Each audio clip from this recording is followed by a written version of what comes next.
J'espère que vous allez bien. Bienvenue sur ma nouvelle chaîne Mon Rêve Canadien. Oui, on a le droit de rêver. Nous sommes arrivés ici parce que nous avions rêvé de cela. Et en plus de rêver, on s'était mis au travail. Qu'est-ce que prenez un papier et notez tout ce que je vais vous dire pour ne rien rater. Et j'ai ouvert un site Facebook pour partager tout sur l'immigration canadienne avec vous. Donc voilà, j'ai ouvert un site pour partager tout concernant l'immigration canadienne avec vous. Ce que je vais faire, j'ai seulement du temps pour vous répondre comme maximum une fois par semaine. On peut aller jusqu'à 2 fois, mais je promets que si je vais répondre juste une fois par semaine, surtout les jeudis ou les vendredis. Nous avons cet espace pour partager, mais également vous pouvez toujours poser vos questions en commentaire. Je veux partager aujourd'hui avec vous. Je veux partager avec vous comment est-ce qu'il est possible de rechercher un emploi au Canada depuis l'extérieur. Donc que ce soit depuis l'Afrique, depuis l'Asie, depuis l'Europe, depuis tout continent ou tout pays hors du Canada. C'est bien possible et je connais des gens qui sont arrivés ici en ayant trouvé un emploi depuis leur pays d'origine. Oui, c'est possible et je vais partager ici avec vous 5 astuces qui vont vous permettre, si vous les mettez en pratique, de trouver votre emploi avant d'arriver au Canada. Et lorsque vous trouvez un emploi avant d'arriver au Canada, c'est une très très bonne chose parce que l'employeur pourrait même éventuellement payer votre déplacement et votre installation ici. Mais tout dépendra de vous. La première des choses, il faut que vous sachiez vous vendre. Je sais, chez nous en Afrique, on a souvent tendance à faire genre, on est très respectueux, on est très humble, mais je pense qu'il y a une différence entre se valoriser et être humble. On peut rester humble, mais également en se mettant en avant. Donc, vous allez préparer un CV de qualité au modèle canadien. Je vais vous montrer quelques CV au modèle canadien. Vous allez voir, donc voilà un exemple de CV canadien. Vous devez respecter cela. Donc, lorsque vous faites votre CV selon le modèle canadien, de 1, vous ne mettez pas votre photo, vous ne mettez pas votre âge. Au Canada, c'est comme ça que ça se passe. Par contre, vous devez décrire exactement les tâches que vous avez faites durant vos fonctions. Qu'est-ce que ça veut dire? Ça veut dire que je ne vais pas juste dire, voilà, j'ai enseigné dans telle école. Vous devez donner les grandes lignes. Vous devez juste mettre les grands traits, permettre aux étudiants n'ayant pas la capacité de comprendre facilement les mathématiques, de comprendre au travers de certaines stratégies, de certaines astuces. Donc c'est ça en fait le CV canadien, c'est que vous expliquez en quelque sorte exactement ce que vous avez fait en mettant en avant vos fonctions, donc en mettant en avant les tâches et non les diplômes. Parce que nous savons en Europe et ainsi de suite et en Afrique, on a tendance à dire j'ai un bac plus 5. Il y a aussi le langage. Ici, on ne va pas dire bac plus 5 ou ainsi de suite. Les diplômes, c'est bien, mais on va plus voir qu'est-ce que vous êtes capable de faire. Parce que le Canada, c'est un pays de l'Amérique du Nord. Ici, il s'agit de savoir qu'est-ce que vous pourriez apporter à l'entreprise afin que l'entreprise puisse gagner en chiffre d'affaires. Donc, c'est ça la première astuce que je vous donne, de bien préparer votre CV. La deuxième astuce, vous devez savoir manipuler Internet. Parce que si vous êtes hors du pays, et si vous n'êtes pas au Canada, ce n'est plus à l'ancienne, hein. C'est pas genre vous allez envoyer un courrier, je sous-signais, monsieur, je viens auprès de votre haute instance. Également, on n'écrit pas les lettres de motivation de cette manière-là au Canada. Et alors, lorsque vous avez préparé tout cela, ce que vous devez faire, et je le répète encore, il faut savoir comment Internet fonctionne parce que grâce à Internet, tous les pays, tous les continents sont devenus comme un seul petit village. Vous devez savoir manipuler Google, aller sur Google, faire une recherche en fonction de votre domaine. Si par exemple vous êtes informaticien, vous pouvez aller sur Google, taper entreprise canadienne en informatique. Ça, c'est possible. Vous pouvez tenter le coup ainsi. Donc ça, c'était la deuxième astuce, savoir manipuler Google. La troisième astuce, il y a LinkedIn. LinkedIn, c'est quelque chose, c'est un site vraiment très pour tout ce qui est professionnalisme. Donc, c'est pour tout ce qui est métier. C'est pas comme Facebook ou comme Instagram où on s'habille et puis on montre les dernières tendances vestimentaires. Donc, c'est ça LinkedIn. Et lorsque vous allez vous inscrire sur LinkedIn, essayez de mettre une photo très professionnelle. Ne mettez pas une photo comme quoi vous étiez avec une prostituée, vous étiez en boîte de nuit et ainsi de suite. Donc, mettez quelque chose de professionnel. Et également, votre CV doit être au modèle canadien. Une fois que vous avez mis votre profil sur LinkedIn, vous pouvez aller sur Monster également, chercher des exemples de CV au modèle canadien. Ça, c'est la troisième astuce que je vous donne. Allez sur Monster, chercher des exemples de CV et de lettres de motivation canadiennes. Ça, c'est vraiment une astuce que je vous donne et je l'ai utilisée et ça marche. Vous avez également la possibilité d'acheter le CV sur mon site Etsy que je vais mettre dans la barre de description, mais je vous donne les versions gratuites et les versions payantes, à vous de choisir. Donc, la troisième astuce, c'est d'aller sur les sites comme Monster, Indeed. Je vais tout mettre ça dans la description. Déposez vos CV et les recruteurs vont venir tout le temps regarder ces CV-là. Et en plus de Indeed, vous avez également Guichet Emploi qui est un site du gouvernement. C'est là où vous obtenez toutes les offres gouvernementales et vous allez activer une certaine cloche et vous recevrez ainsi toutes les nouvelles offres postées en fonction du moment où ça a été posté. Vous pouvez activer la cloche pour que ça vous envoie des offres, je ne sais pas, toutes les semaines et ainsi de suite. Je vais tout vous mettre dans la barre de description ou bien comme vous êtes en train de voir là, c'est comme ça que Guichet Emploi se présente. Un autre site que je vais vous conseiller qui est également très très important, vraiment, c'est même presque capital du gouvernement, donc canada.ca. Le gouvernement a lui également à répertorier toutes les entreprises canadiennes qui se sont inscrites auprès d'elle. Donc voilà, vous pouvez aller comme ça faire des recherches sur le site du gouvernement.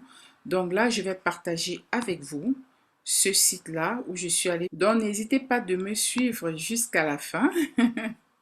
N'hésitez pas de me suivre jusqu'à la fin.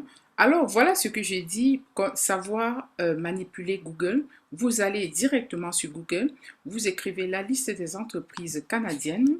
Et lorsque vous avez écrit la liste des entreprises canadiennes, d'une part, voilà la liste des entreprises canadiennes que vous pourriez retrouver. Et d'autre part, moi, je suis allée directement sur le site du gouvernement. Le site du gouvernement s'appelle canada.ca. Voilà, vous cliquez là-dessus. Vous pouvez également cliquer ici ou cliquer là. Et une fois que vous avez cliqué là, par exemple, on écrit là le registre d'entreprise les registres des entreprises au Canada. Lorsque vous allez à ce niveau, bon, vous acceptez les conditions. Hein, si vous n'acceptez pas, ça ne va pas marcher.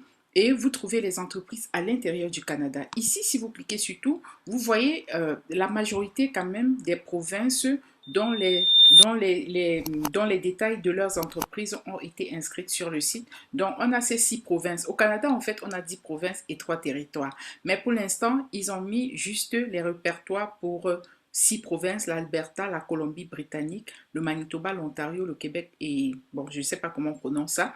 Vous avez l'Ontario, vous avez le Québec, ça c'est les deux grandes provinces où les gens arrivent généralement. Moi, ce que je vais faire, je vais choisir Ontario. Quand vous choisissez Ontario, je prends un exemple pour mon domaine. Vous écrivez cybersécurité, et bam, voilà, la liste des compagnies en cybersécurité va être, voilà. Donc voilà, Cibit Security Corporation. Et ensuite, vous avez Cora Cybersécurité. Moi, ce que je ferai à votre place, c'est que soit vous allez sur Internet chercher des données sur cette entreprise ici, donc voir à peu près si vous pouvez obtenir leur adresse email afin de rentrer en contact avec eux, ou vous copiez, vous collez, et ensuite vous allez là sur LinkedIn, vous ajoutez dans la recherche, et bam, on va nous dire à peu près si cette compagnie-ci est représentée sur LinkedIn. Très bonne nouvelle, cette compagnie est représentée sur LinkedIn. Ce que vous pouvez faire, vous pouvez suivre la compagnie. La compagnie est à Windsor, c'est une computer software. vous pouvez cliquer là pour follow la compagnie, mais également ce que vous pouvez faire, vous pouvez également cliquer pour voir la liste des jobs qu'ils ont mis en ligne et commencer à postuler. Vous pouvez également visiter leur site internet et voilà, commencer même à lire, à apprendre sur cette entreprise-là. Donc, avec le About, voilà, vous allez voir exactement ce qu'elle fait. Vous allez voir le nombre d'employés. Vous voyez, par exemple, ici, ils ont eu à poster des choses sur LinkedIn. Et voilà, vous obtenez ici, pour l'instant, il n'y a pas de job qu'ils proposent. Mais vous pouvez créer une alerte si, par exemple, il y a un job qui se présente. Les gens qui travaillent là-bas, ça aussi, c'est très, très important. Si la liste de ces personnes est listée ici, on dit qu'il y a 3 employés, alors vous pouvez contacter les 3 employés.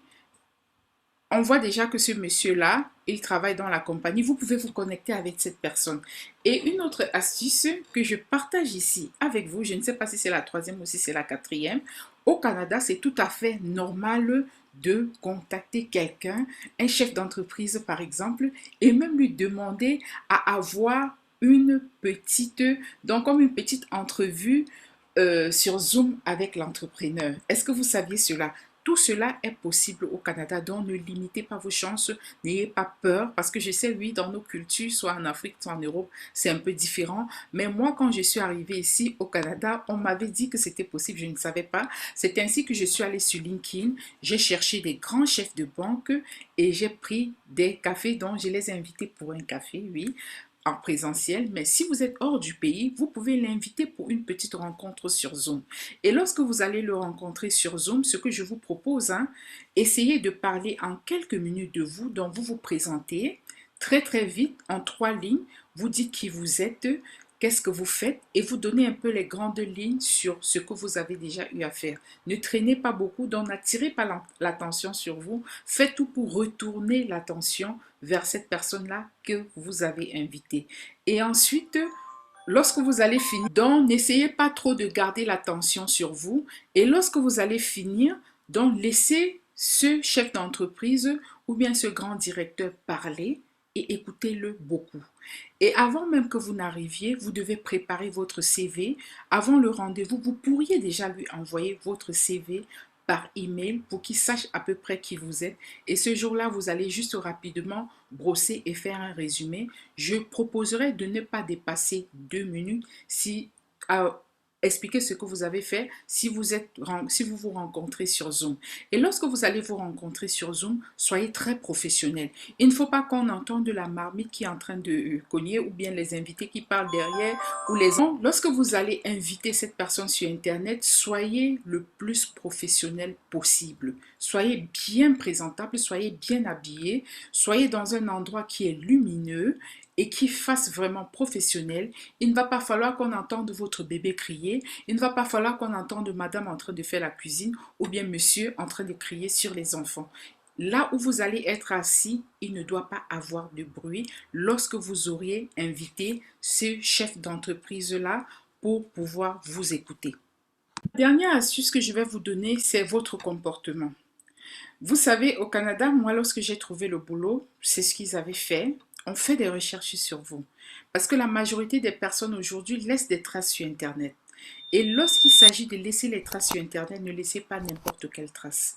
Il ne faut pas qu'il y ait des traces comme quoi vous êtes un proxénète. Oui, une fois, je faisais des recherches sur quelqu'un et je me suis rendu compte que c'était un proxénète. Bon, chacun fait ce qu'il veut, mais par rapport à ce que moi je recherchais, c'est pas ce que je voulais. Alors, si on se rend compte peut-être que vous vous êtes engagé dans un truc de délit et ainsi de suite, c'est pourquoi je voulais vous conseiller une astuce très importante si vous voulez arriver au Canada, que ce soit sur Facebook, Instagram, je ne sais pas, sur tous les réseaux sociaux, ayez toujours l'air, même lorsque vous vous amusez, que ce soit un amusement sage. Il ne va pas falloir qu'on sache, qu'on voit que vous faites peut-être des hold-up dans des banques et ainsi de suite. Parce qu'une fois que quelqu'un va tomber sur vous, ce qui va multiplier vos chances, ce sera votre comportement sur Internet, puisque la personne ne vous connaît pas.